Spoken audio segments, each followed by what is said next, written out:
Welcome to Beyond the Rings, the corner of the internet where we don't recap the plot.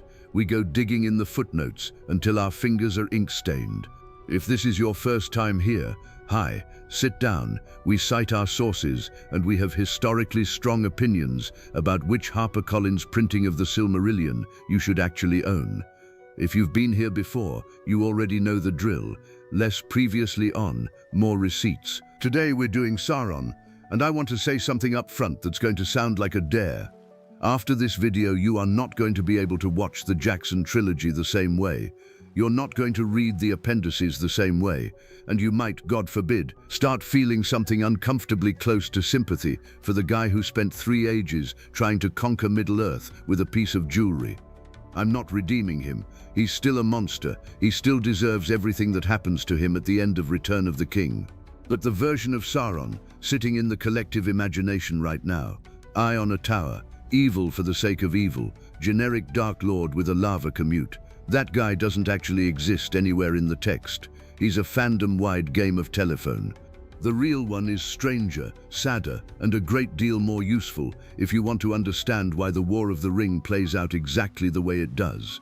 So settle in, because we're covering a lot of ground tonight, straight from the letters, straight from the Silmarillion, straight from the corners of unfinished tales and Morgoth's ring that everybody skips because there's no dragon in them. Here's the thing nobody sits with long enough. This guy didn't start out evil. He started out as Mairon, a Maya in the household of Aulë. And Aulë isn't some background Valar nobody thinks about. Aulë is the smith, the maker, the one whose entire personality, according to the Valaquenta, revolves around the sheer joy of shaping matter into something ordered and lasting. That's the household Sauron came from. That's the temperament he was built out of. So when people ask why Sauron is obsessed with control down to the last orc camp filing system, the answer isn't cartoon villainy. It's a corrupted version of something that was, originally, genuinely good. He didn't reject the love of order and craft he inherited from Aulë. He kept it.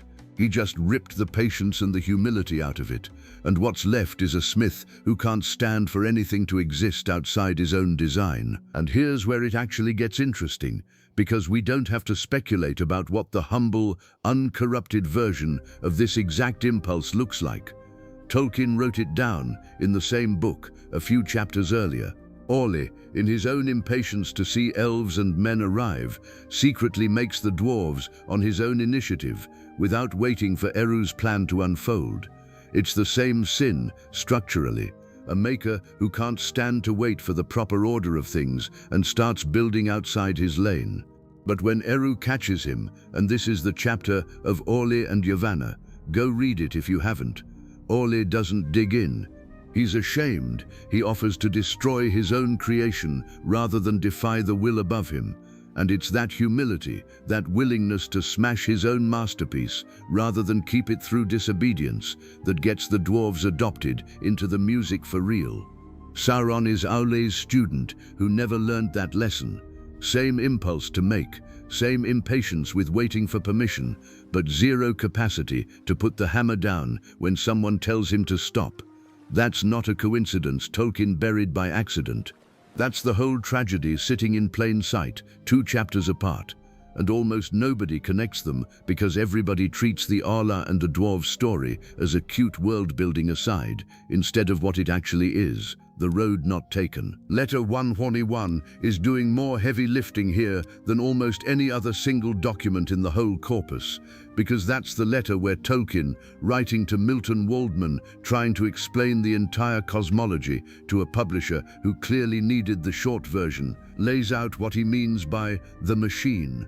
Not machine as in gears and pistons, machine as in using external power, coercion, magic as shortcut, to force the world into your preferred shape instead of doing the slow, cooperative, actually consensual work of what he calls sub-creation. Sauron is the machine with a face. He is not chaos. He is the opposite of chaos. He is order with every trace of consent surgically removed. And once you see that, you start noticing it everywhere.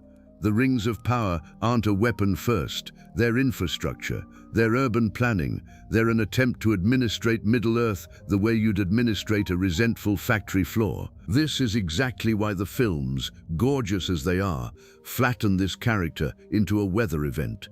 Big red eye, distant volcano, ominous drums. Looks incredible. I'm not knocking Weta for a second, but it loses the Smith entirely.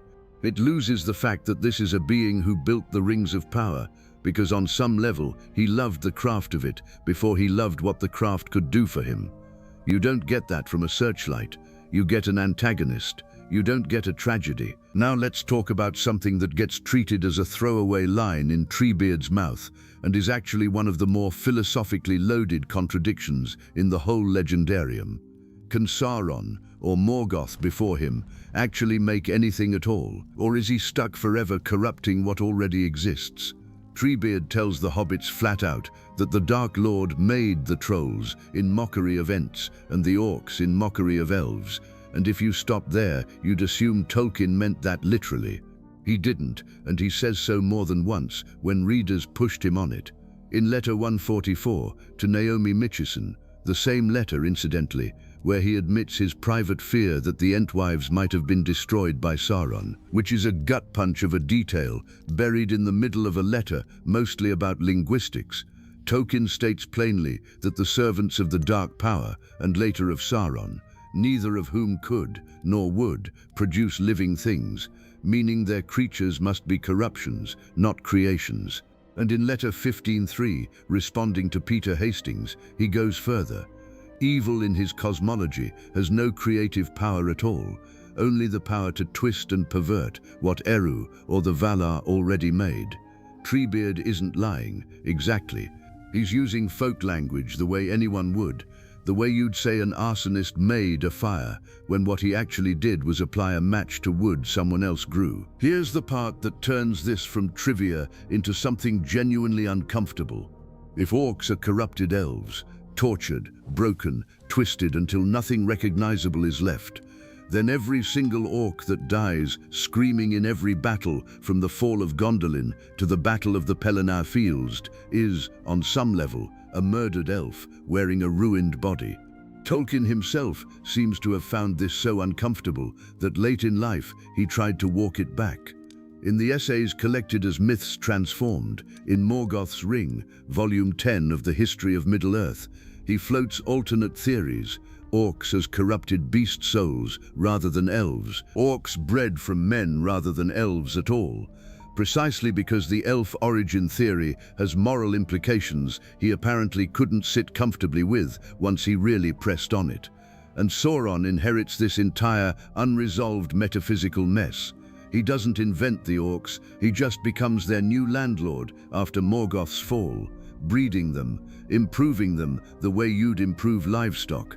And if you've ever wondered why Saruman's Uruk-hai program in the Third Age feels less like a new idea and more like a continuation of an established Mordor industry, that's because it is. Same corrupted Aulë instinct running one level down. Take existing living things and re-engineer them until they're more useful. The machine doesn't stop at rings, it runs on flesh too. All right, sticking with the Second Age for a minute, because this is where the show gets interesting and where I think Rings of Power almost stumbled into something genuinely good. The instinct that Sauron as Anatar is charming precisely because he isn't lying about the craft knowledge is actually the correct read. That's straight out of Unfinished Tales, in the material on the history of Galadriel and Celeborn, where Christopher Tolkien lays out that the Myrddin Celebrimbor's guild in Eregion gained real, functional, uncorrupted expertise from Anatar. The deception was never, here is fake knowledge. The deception was who was giving it and why. For about a season and a half, the show almost had the nerve to sit in that ambiguity. Then it got scared and went back to mystery box theatrics. Shame, honestly, but push on that idea a little further, because it has an implication I don't see discussed nearly enough. If the Lesser Rings were built on real Noldorin Maya collaborative science, supplied in part by Sauron, what exactly are the three doing sitting there so cleanly separated from his taint? The official line is that Celebrimbor forged the three alone, without Sauron's hand directly on them, which is why they escaped corruption when the one was destroyed. Fine, but without his hand is not the same as without his knowledge. The foundational metallurgy, the theory of preservation, the whole conceptual toolkit that made ring crafting possible in the first place, that came from the guy now telling Elrond's descendants their pretty elf jewelry, is somehow untouched by him, not a plot hole. A crack Tolkien left in the floor on purpose, and one of the more delicious, unresolved tensions in the whole Second Age. And when the partnership finally curdles, it curdles in a way the shows have never once had the stomach to actually depict, because what happens to Celebrimbor is genuinely brutal even by this fandom's standards.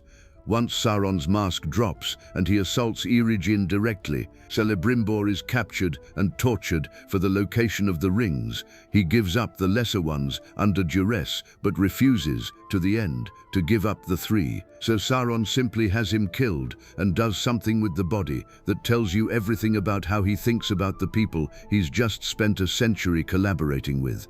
Unfinished Tales doesn't soften this at all. Celebrimbor's corpse, shot through with arrows, gets hung on a pole and carried in front of Sauron's own army as a battle standard while he marches on Elrond's forces. The smith who genuinely loved him as a partner, who taught him and was taught by him in return, becomes a flag the instant he stops being useful.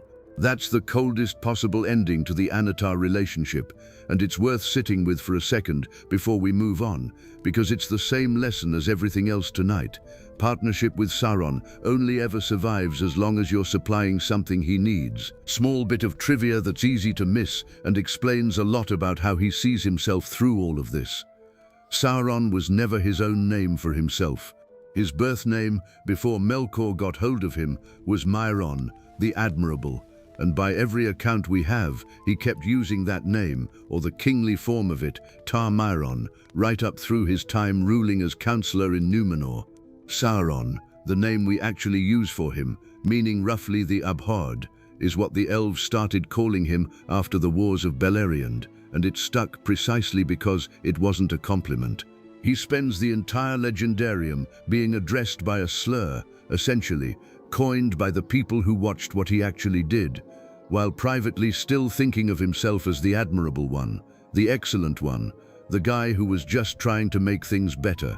If you want one word that captures the whole gap between how Sauron sees his own project and how everyone downstream of it experiences it, that's the word right there. Let's jump ahead to a moment that gets skipped past so fast. In most retellings, I genuinely think half the fandom doesn't know it exists, and it might be the single most important character beat Sauron ever gets.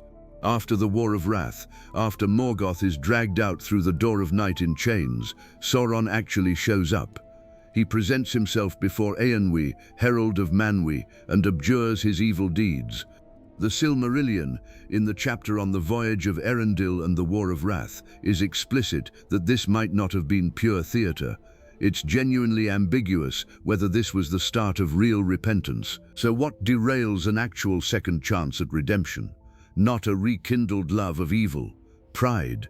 He can't stomach going back to Valinor and standing there, diminished, having to be seen by the very powers he once considered himself an equal in ambition to.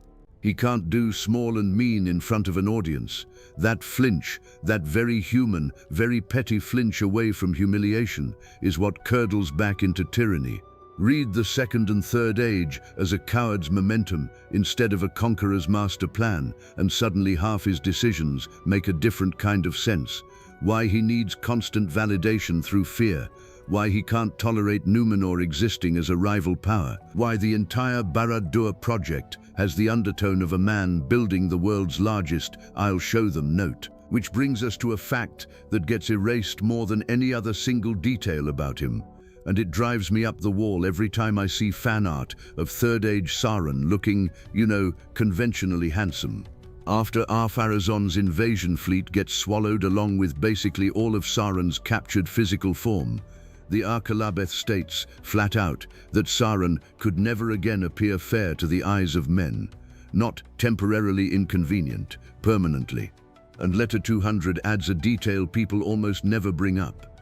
When Sauron has to rebuild himself after the ring is cut from his hand by Isildur, that reconstruction takes longer than the rebuilding he had to do after Numenor. Each catastrophe costs more than the last one, like he's a battery that charges to a lower ceiling every time it's drained. Letter 246 describes what he's left working with, a form of more than human stature, but not gigantic, an image of malice and hatred made visible. The Anatar trick, the literal beauty as weapon seduction that built his entire Second Age empire, simply isn't available to him anymore. He's stuck looking terrifying because the alternative was taken off the table by his own hubris at Numenor, and he's never getting it back. And it's worth pausing on how he actually engineered that fall, because seduced a king undersells what happens at Numenor by a wide margin. This isn't a whisper campaign. Once Ar-Pharazôn drags Sauron back to the island as a captive, and Sauron predictably talks his way into becoming the king's closest counselor, the Akallabeth describes him building an actual temple to Melkor at the center of Armenelos, the tallest structure on the island, where he institutes human sacrifice and has the white tree, Nimloth, cut down and burned as the opening rite. This is the machine applied to religion instead of metal. Take an entire civilization's spiritual life, hollow it out, and re-administrate it around worship of a god who was already defeated and thrown out of the world. It's not chaos, again, it's order, a state cult, a hierarchy, a calendar of sacrifice, replacing the older, freer reverence the Númenorians once held for Eru and the Valar, with a rigid, centralized, fear-based structure he personally sits at the top of. He doesn't destroy Numenor by conquest. He destroys it by out-administrating its religion until the whole society is primed to sail against the Valar themselves, and the island does the rest of the work for him. If you want the clearest possible before and after of what Sauron does to anything he's allowed near, rings, orcs, or an entire nation's belief system, Numenor's temple is the starkest version of it, and it barely gets a mention outside of Akallabeth completionists. And it doesn't stop with the island.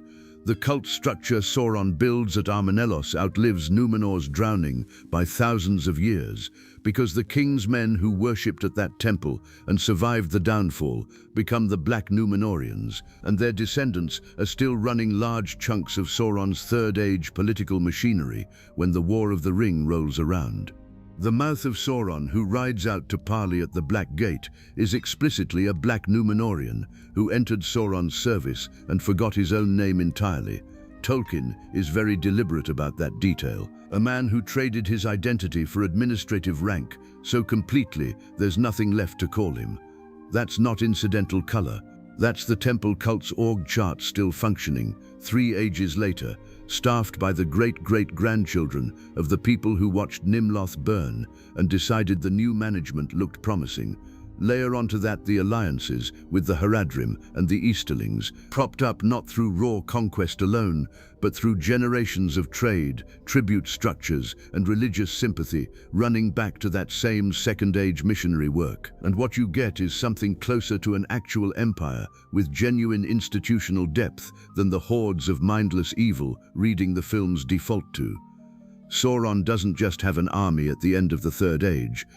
He has a civil service, and its founding document is a temple he built to himself 2 ages earlier. And this is actually where I want to pick a real fight, because I think the fandom's default mental image, giant disembodied eyeball hovering over a tower like a lighthouse, is one of the more damaging misreadings we've collectively agreed to accept, and the films are directly responsible for cementing it. Go back to the actual text. In Return of the King, when Sauron's attention briefly turns from Frodo and Sam at Mount Doom, what Tolkien describes is a flame of red stabbing out as from some great window immeasurably high, the flicker of a piercing eye. That's a window in a tower, with something eye-like glimpsed through it, not a giant fire eyeball sitting on top of the tower with no body attached. The way Jackson stages it in the finished trilogy, Letter 246 is explicit that in the Third Age Sauron still has a body. The form that he took was that of a man of more than human stature, but not gigantic. which flatly contradicts the idea that he'd been reduced to a lidless eyeball and nothing else. The eye, in the text, reads far more convincingly as a description of his unsleeping vigilance, his perception reaching out across Middle-earth, than as his literal one and only physical shape. It's poetry doing double duty as a security camera metaphor, and the movies took the metaphor and built a load-bearing tower ornament out of it.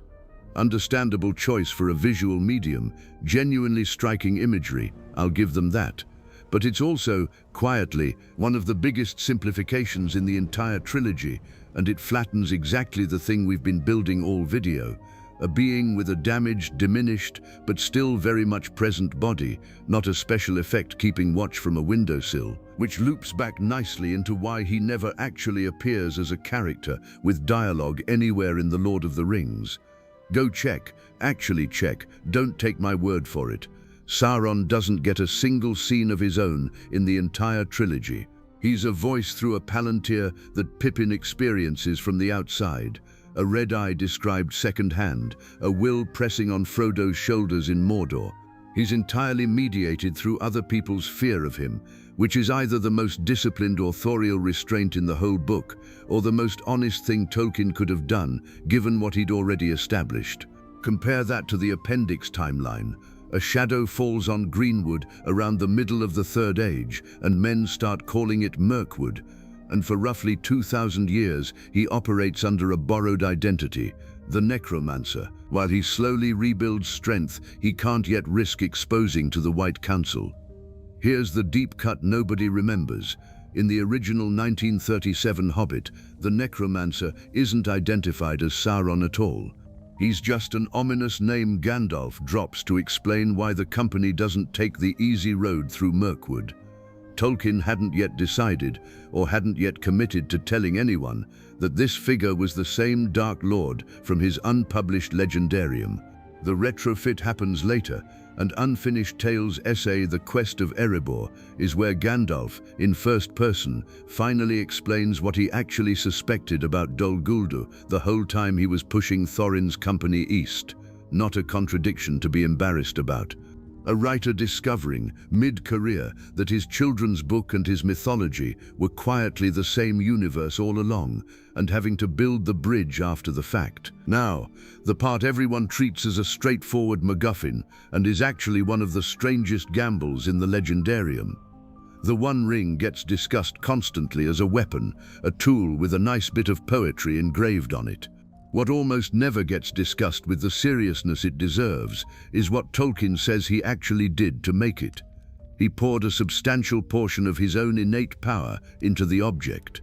Not power generated separately and loaded in like ammunition, his own native strength as a spirit, externalized and objectified into a physical thing you could, in principle, lose down a river or have bitten off your finger. Think about what that means inside the rules Tolkien sets up. A spirit's power, kept internal, is essentially untouchable, but power invested outside yourself, crystallized into an object, becomes vulnerable in a way it never would if kept as raw internal strength, and it also becomes vastly more effective at projecting dominion over other wills, which is explicitly how the ring bends the bearers of the other rings toward him. That's not vague hubris. That's a specific, deliberate, understood metaphysical trade, one he made because total domination of Middle-earth simply wasn't achievable without it. And it's worth setting this next to what happens with the Nine, because the contrast tells you everything about how Sauron actually views other wills versus his own. Gandalf lays it out to Frodo in The Shadow of the Past.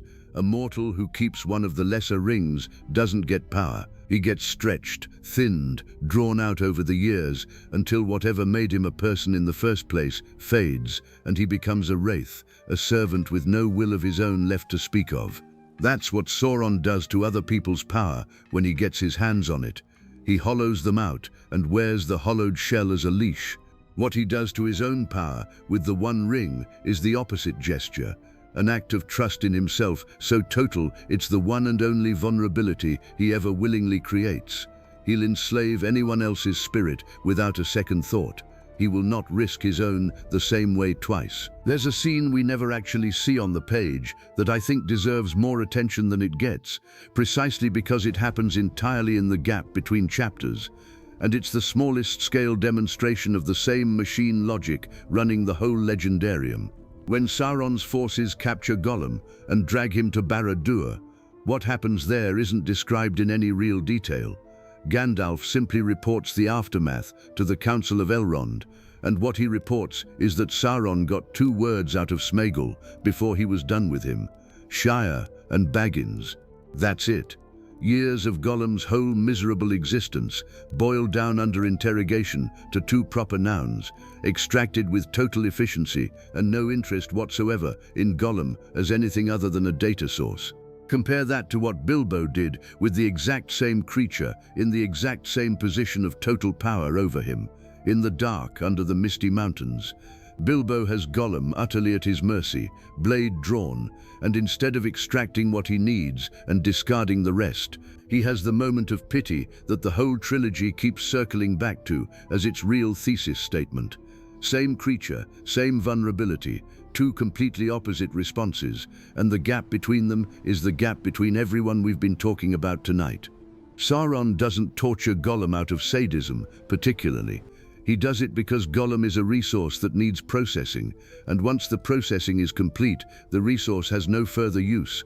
That's administration, not cruelty for its own sake, which is somehow worse, which sets up the single biggest miscalculation of his entire career, the one that actually ends him, and it's worth being precise about what kind of failure it actually is. At Sammath Naur, Frodo doesn't destroy the ring. He claims it, puts it on, names it his, and for one moment the entire war is Sauron's to win, because the one variable he's spent 3 ages accounting for, the will of whoever holds the ring, has just openly declared itself on his side. Tolkien himself, in a letter drafted to a Miss J. Byrne, is blunt that Frodo failed, that the quest could never have been completed by an act of pure willpower against evil that's strong, and that what actually finishes the job is something outside the chain of cause and effect Sauron had been modeling this entire time. Gollum, driven by his own addiction, biting off the finger and stumbling into the fire with his prize. Sauron built the most sophisticated domination engine in the history of Middle-earth, specifically to make sure no free will could ever act against him once it held his power. And the thing that finally beats him isn't a hero's willpower overcoming that engine at all. It's an accident born out of exactly the kind of uncontracted, unaccounted-for behavior the machine was never built to model in the first place. He optimized so hard for the wills he understood that the one thing he never priced in was a creature too broken and too addicted to behave rationally at all. Grace, if you want to use Tolkien's own word for it, slipping in through the one gap a control-obsessed system can never actually close. Here's a fun consequence of that same overconfidence, and it's the closest thing Sauron gets to a genuine unforced error in the whole War of the Ring. The Witch King of Angmar, Chief of the Nine, walks around under a prophecy that no man can kill him, and everyone in Sauron's camp, the Witch King included, seems to have read that prophecy the way a smug villain reads fine print, taking it as an ironclad guarantee rather than a very specifically worded loophole. It's the same instinct we've been tracking all video. Sauron wants order, certainty, a world that behaves exactly the way his blueprint says it will. So when the prophecy says, "not by the hand of man," the Witch King hears "invincible" instead of "check the fine print," and on the Pelennor fields, it turns out a hobbit and a woman were never covered by that clause at all. Éowyn and Merry between them do what the entire war machine of Mordor assumed was impossible, and the reason it was possible is that Sauron's whole worldview has no real category for the free, unaccounted-for will acting outside the plan. He can administrate armies. He cannot administrate a woman disguised as a soldier and a hobbit nobody thought to garrison against. That's the machine's blind spot in miniature. It optimizes for the variables it already knows about. There's one more instance of that same unseen war structure worth sitting on, because it happens entirely off-page from Sauron's own perspective and shows exactly how little he even needs to say to break someone. Denethor never meets Sauron, never hears his voice directly, never stands in a room with him. And yet by the siege of Gondor and the pyre of Denethor in Return of the King, Sauron has functionally destroyed him just as thoroughly as he destroys anyone he actually confronts, purely by curating what Denethor sees through the Palantir of Minas Tirith. No dialogue, no physical presence, just selective true information, delivered with enough despair baked into the framing that a proud, capable man talks himself into murder-suicide using facts that were technically real. That's the machine again, at its most refined. Sauron doesn't even need to lie to break someone. He just needs to control the angle. Which brings us, finally, to what's actually left of him once Gollum and the fire at Samath Nar take the ring away from him for good. Because I think this is the single most under-discussed part of his entire arc, and it recontextualizes everything. This isn't the first time Sauron has been reduced to a bodiless spirit. Letter 2:11 to Rona Bear describes his state right after the downfall of Numenor in almost these exact words: reduced to a spirit of hatred born on a dark wind. That happened once already, and he recovered, slowly, painfully, at greater and greater cost each time, which is the whole point of the Letter 200 detail about his rebuilding taking longer after Isildur cuts the ring from his hand than it did after Numenor. But the destruction of the ring at the end of the Third Age isn't a third round of that same cycle. It's different in kind, not just in degree, because this time the power he poured into the object isn't merely lost, it's unmade along with the object itself. There's no reservoir left to draw on for a fourth rebuild. He doesn't get reduced to a weakened spirit who eventually claws his way back to a body and an army, the way he did twice before. He gets reduced to a spirit so thoroughly spent that Tolkien's own framing is that his fall is now too low for anyone, even Sauron himself, to foresee an arising from it ever again. 3 ages of pouring himself into things outside himself, rings, orcs, a temple, a tower, and the final accounting is that he spent so much of himself on externalized order that there's nothing left inside to rebuild the self with. The smith runs out of material, and the last material he ever runs out of is himself. And here's the detail that turns the Aulë theory from a neat reading of one character into something closer to a proven mechanism, because Tolkien actually ran the experiment twice. When the Valar decides someone needs to be sent specifically to oppose Sauron, the Maya chosen to lead that mission, chosen, according to the essay on the Istari in Unfinished Tales, at Aulë's own bidding, is Curamo, Saruman, also a Maya of Aulë's own household. The Valar looked at the smith's most notorious failed student and responded by sending one of the smith's other students to go clean it up. And if that sounds like it's setting up a repeat before it even starts, that's because it absolutely is. Give Curamo 2,000 years in Middle-earth, cut him loose from Valinor and any accountability, and watch what happens. An interest in the deep arts and devices, a fixation on the rings of power and the Palantiri, an Isengard that gets progressively more industrialized, pits and forges and breeding programs, until he's manufacturing his own improved orcs the exact same way Sauron does, and coveting the ring for the exact same reason Sauron wanted it in the first place. Not to destroy it, to use it, to administrate with it. Saruman doesn't become a generic power-hungry wizard. He becomes Sauron's understudy, performing the same script from the same household, right down to the industrial breeding program. And Tolkien is not being subtle about the fact that this is the second Aulë Maya in a row to take I love order and craft, and land on therefore I should own everything. 2 for 2 isn't coincidence, that's a pattern the story is actively pointing at, which is exactly why the one Maya who doesn't fall matters so much, and why I want to close on him, the one character in the whole legendarium built to be Sauron's exact mirror image, and the cleanest possible proof of everything we've walked through tonight. Gandalf is also a Maya, also sent to Middle-earth by higher powers with a specific job to do. But where Mairon was raised in the household of Aulë, learning the joy of order and craft, Olorin, Gandalf's true name, spent his time in Valinor in the house of Nienna, and the Silmarillion tells us flatly that from her he learned pity and patience. Same category of being, opposite formation.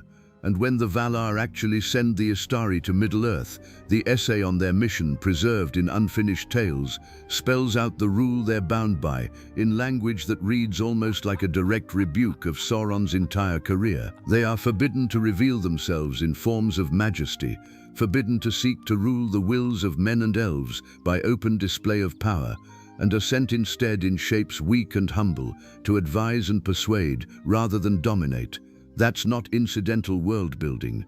That's Tolkien building the anti-Sauron on purpose, from the ground up, spirit by spirit, and putting him in a grey cloak with a walking stick, specifically so the contrast lands as hard as possible. One Maiar who learnt pity and chose persuasion, one Maiar who learnt craft and chose control. And the entire War of the Ring is, underneath the battles and the beacons, the record of which philosophy actually wins. So here's the through line running under everything we've covered tonight, and it's why I said at the start, you're not going to see him the same way after this. Every flattened version of Sauron the fandom has settled on mustache-twirling tyrant, faceless red eye, evil for evil's own sake, requires you to ignore where he came from and what it cost him to get where he ended up.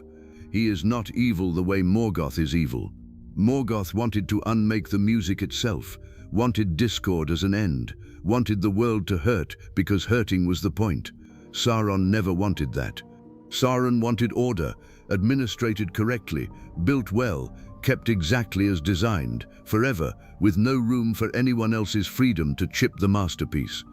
Every major beat of his story, the Aulë household and the road not taken, the orcs he inherited and improved, a temple built to hollow out an entire nation's soul, and a civil service of forgotten names that outlived the island by 3 ages, the aborted repentance before Eönwë, the fair form burned away at Numenor, a body the movies quietly erased into a special effect. 2 words extracted from Gollum, with total efficiency and total indifference.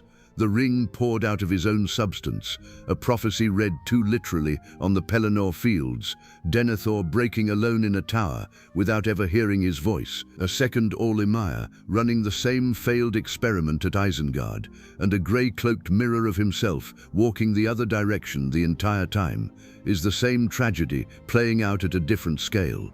A being who loved making things well, who decided at some point that the only way to guarantee they'd stay well made was to own everyone who might ever touch them, and who kept paying that price, a little more of himself each time, right up until there was nothing left to rebuild with. That's not a weather event. That's not a special effect. That's a character, and one of the more quietly devastating ones in the whole legendarium once you stop letting the films and the merch flatten him into a searchlight. What's actually sitting underneath the armor and the eye and the voice through the palantir is a Maiar who took the single best part of himself, the part that loved craft, order, things built to last, and spent 3 ages proving that love without consent isn't love at all. It's just a very patient, very well-organized form of theft. Every relationship he ever had, with a ring, with a guild of smiths, with an island of worshippers, with his own orcs, ends the same way.